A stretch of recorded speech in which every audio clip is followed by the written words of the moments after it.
Anyone remember Tails' adventures for the Game Gear? I know I don't because I wasn't around during that era. The only way I found about it in the first place was by digging into the history of Sonic games and seeing this hidden gem of the 90s. I picked this game up on Virtual Console for 3DS since, of course, I didn't have a Game Gear. And boy, did I enjoy it. It was a great time. I got to enjoy playing my favorite Sonic character while experiencing a game I barely knew existed. But the downside is that I'm not that into older games of the 8-bit era. I always was more exposed to more modern graphics on more modern hardware since Nintendo Wii. Plus, I've experienced many different genres of games throughout the years. I've seen remakes and remasters of games of old come and go as well. That got me thinking, what if Tails' Adventures got a complete remake? What if we took everything great about the game and make it even better? Please note, as this is only a concept idea, it's more than likely that I won't think of every detail, as a remake idea is more complicated as one would think. In this video, I will explore my in-depth concept about a potential remake for this game. Also, I am aware of the Project Armada, which looks awesome, but of course, this is something completely different. If you're lazy and don't want to watch this explanation, look in the description for a short version. You'll miss some juicy details if you do so you better watch the entire video. With all that said, let's explore the potential of a Tails Adventures remake. First of all, know that a remake is completely different than a remaster. A remaster is taking a game and improving a few things while keeping it the exact same overall. This may include new mechanics, graphics, and a few gimmicks, but at its core, it's still the exact same product as the original. But what I want to see is a remake. A remake includes most of the elements as a remaster would, but instead, there may be a new style to the game, new elements included, extra content like new characters, or heck, a completely different take on the game. A remake may even expand the story of a game to implement new ideas. The original game of Tails' Adventures include platforming, role-playing, some puzzle solving, as well as using many different items and abilities, which in my opinion is a great thing to expand on for a remake. The platforming is relatively simple and easy since Tails can fly for short periods of time. That is, until you get all the Chaos Emeralds and you can fly for a considerably long time. The game has you explore each level in a 2D environment, having you defeat enemies, collect rings that serve as an HP mechanic, and collect items to progress in the game.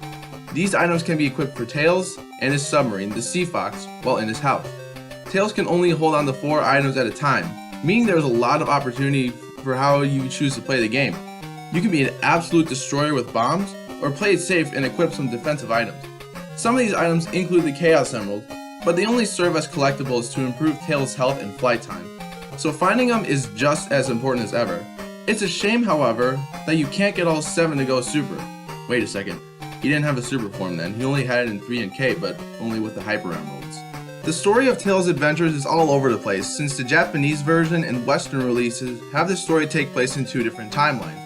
The Japanese version takes place before Tails met Sonic and him taking residence on Cocoa Island, while in the Western release, Tails is taking a break from Sonic and taking some well-deserved rest on his vacation island named Tails Island. For the sake of a story needing to be decided, I will take inspiration from both versions and say that the island where Tails rests on is called Cocoa Island and that it takes place after he met Sonic. Tails felt as if he needed some well-deserved rest after all the adventures he has experienced. Both versions line up when the Battlebird Armada, led by the Great Battle Cuckoo the 15th, attack the island. Their mission? To search for the Chaos Emeralds to take over the world. Tails then wakes up from a rude awakening in Poloi Forest to stop the Armada from executing their plans. Now this is where I can get creative, even though I'm not the best at writing stories. As Tails journeys through Cocoa Island, he could meet inhabitants of the island for guidance, kind of like your run-of-the-mill NPCs. Also, when Tails defeats the Great Battle Cuckoo the 15th with the Chaos Emerald, he would find out that he isn't the leader and that the real threat is yet to come. The emeralds would then disperse to other islands. I will touch on how they exactly would work in this remake later in the video. He would have to journey through multiple islands to retrieve the emeralds in preparation to face the head honcho of the Battlebird Armada. The true ending of this remake is left to the imagination, as there are limitless possibilities to how this idea can be expanded on. But for certain, with what you have heard so far, I imagine this would be a game that would take you quite a while to finish, as there is a lot of ideas present when it comes to other islands and the Chaos Emeralds being spread throughout the islands. Instead of the game being a 2D platformer, I'd want this game to be a 3D platformer while still retaining puzzle solving, RPG elements, and encourage exploration throughout the levels. But for now, let's talk about the gameplay I have in mind for this remake. Tails will retain his main method of using bombs as his primary defense against enemies, but I think an unlimited supply of these may make the game a bit too easy. Because of this, there may have to be a limit placed on the bombs and other items you equip throughout. That way the game will be a breeze. Every game needs to have some sort of challenge, right? With that in mind, Tails could use his Tail Swipe attack from Sonic Adventure 1 as a melee attack against enemies. This move would be at your disposal as it is a natural ability and not a learned ability. The attack would come out quickly and would have little to no end lag. There would be a cooldown if it is used in rapid succession, causing Tails to be dizzy for a few seconds. The attack itself wouldn't be that powerful at first, but could get stronger over time. I'll explain more on that later. With that in mind, Tails' basic moveset would include a full 360-degree movement, a double jump, and a dodge roll. Since this is a Sonic game, we can't forget about the rings now, can we? I have a couple things in mind for what rings can do in the game. First, they can serve as currency like in Sonic 06. They'll be used to buy items and certain gear for Tails to use. They could also be used to recover health, similar to how they were used in Sonic Unleashed for the Werehog stages, though it wouldn't be as efficient as the healing items attainable in this remake. With all the information I've given regarding how the game could work, the genre of the game may end up becoming a hack and slash RPG type game. The enemies could be scattered throughout the hub world and the levels, both of which I'll cover later. The bosses of certain levels will have the freedom to take unique approaches to how they are fought against. In the original game, really all you had to do was drop bombs on them in the air. Now they'd have small movesets that make each of them unique. I imagine that each island would have a couple mini-bosses leading up to the boss of the island. Once the first boss is defeated, Tails has the option to travel to a few more islands. After he defeats those bosses, he can access all the others except for the final one. Instead of holding 4 items at a time, I think it may be more optimal to hold 8 items at a time since almost every item would have a limit to them. The items could be easily accessed through a wheel type UI, which each general direction taking an item for your inventory. Some items, however, would be allowed unlimited use though. For example, the item radar and the Fang item. Both are activated simply just by equipping them. Since Tails is all about building and inventing things, finding an item allows Tails to use a standard version of it. By collecting parts throughout the islands, he can make better versions of them for more effect. Only in certain parts would you need upgraded items to progress in the game. Some of these parts would only be found on certain islands, encouraging the player to explore each island to its fullest potential. While I'm on the topic of items and gear, I may as well talk about how T-Pup will work since I have something different in mind for him. T-Pup was an attainable item early in the game named Remote Robot. He served these functions, fitting through small areas that Tails couldn't access to pick up items, having endless flight, and was pretty much invincible to attacks. At least I think he is. He didn't get hurt by spikes in enemy attacks. He could also be used as long as you see fit. I think that in this remake, it may be best to utilize him as a natural ability instead of an item. He would still have the same functions as the original game, but he would also have a time limit to how long you could use them and a certain amount of health. That health can be increased by Tails upgrading T-Pup. The original game had RPG type levels by using the Chaos Emeralds. The Emeralds would be utilized to improve Tails' flight time and increase his ring health. In the remake, health and more flight time can be attained through an EXP system.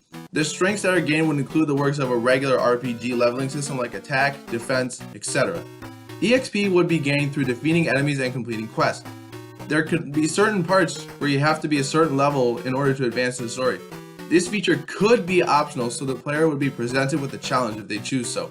Gives the game a hard mode, so to speak. The Chaos Emeralds unfortunately serve no purpose other than granting more health and more flight time. In the remake, they could be items that allow access to certain areas. These rooms would mainly be treasure rooms, but the real purpose the Emeralds would serve would be for fighting the final boss. In the original game, there were only 6 obtainable emeralds, but in the remake, the 7th one would be included to allow Tails to go super. In super form, Tails would have unlimited flight and his melee attack would be powered up immensely, as well as his equipment's power. And as I noted before, they'd play a crucial part to the story. This is a Sonic game after all, they have to be used somewhere. Once they disperse from Cocoa Island, the inhabitants of other islands Tails visits may want to keep them, unless Tails did some dangerous quest for them. In the end, regaining the first 6 emeralds would allow Tails to go to the final island where the big bad boss is waiting for a final showdown. By getting the last emerald, the method of which is up to the imagination, Tails would go super and make the final boss showdown something to remember. In my opinion, a game has a lot more depth and character when there is a hub world to interact with. This includes the concept of world building, which is basically giving the game world, well, character. My idea of world building in this game would hinge off the damage the Battlebird Armada laying waste to each island. As Tails liberates each island from the enemy, the island slowly goes back to its original state. A concept that can push this topic along is villages, places for Tails to gather extra equipment. Since the game is focused on hack and slash, the villages may have items for Tails to buy, items that recover HP, and other items that may help him in his adventure. They may also have places for Tails to instantly recover health and learn certain techniques. These towns will also have quests that Tails can do to earn EXP and parts for equipment as previously mentioned. In this environment, T-Pup could serve as a guide that helps you navigate through the open world parts of the islands, since open worlds tend to get players lost in the middle of nowhere. The islands could also include a bunch of little treasure chests to find that have items and equipment inside of them. T-Pup could also help in finding treasure chests only he can find. Isn't he a helpful little guy? In the original game, Tails' house serves as a place to equip your equipment. In the remake, Tails' house would also serve as a place to manufacture other equipment and items with materials he's gathered from islands and recover HP by resting at his place. Inside the house would be these options: walking up to a workbench to make items, a bed to restore HP, and a garage for the Sea Fox and Tornado. While inside, a 360 camera will most likely not be needed, as the area would be pretty small.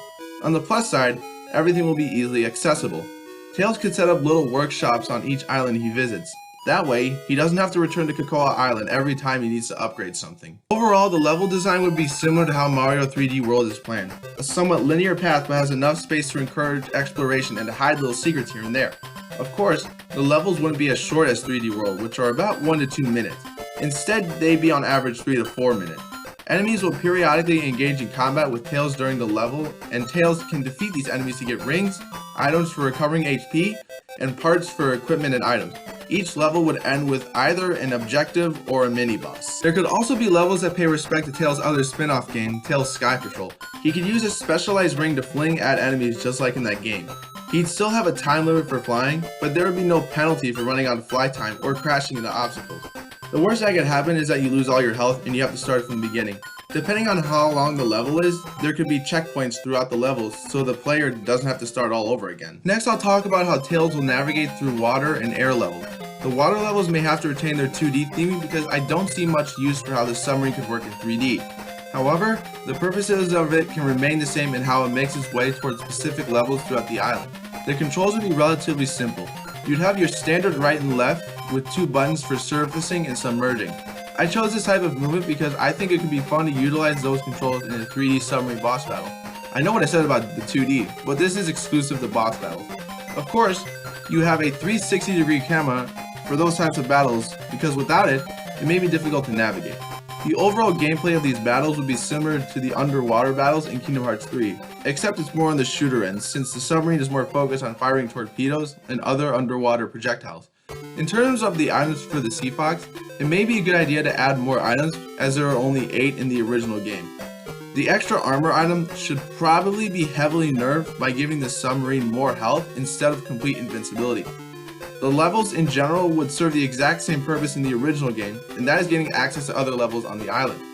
Most of the time, the points where you need to advance in the game will be easy to find, whereas extra levels will be much harder to find.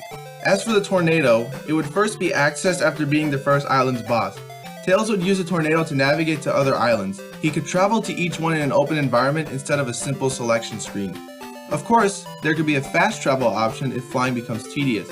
The fun part here is that since the enemy is all about being in the air, Tails could face many of their battleships in the Starlink style format where you freely navigate the area to find the boss's weak point.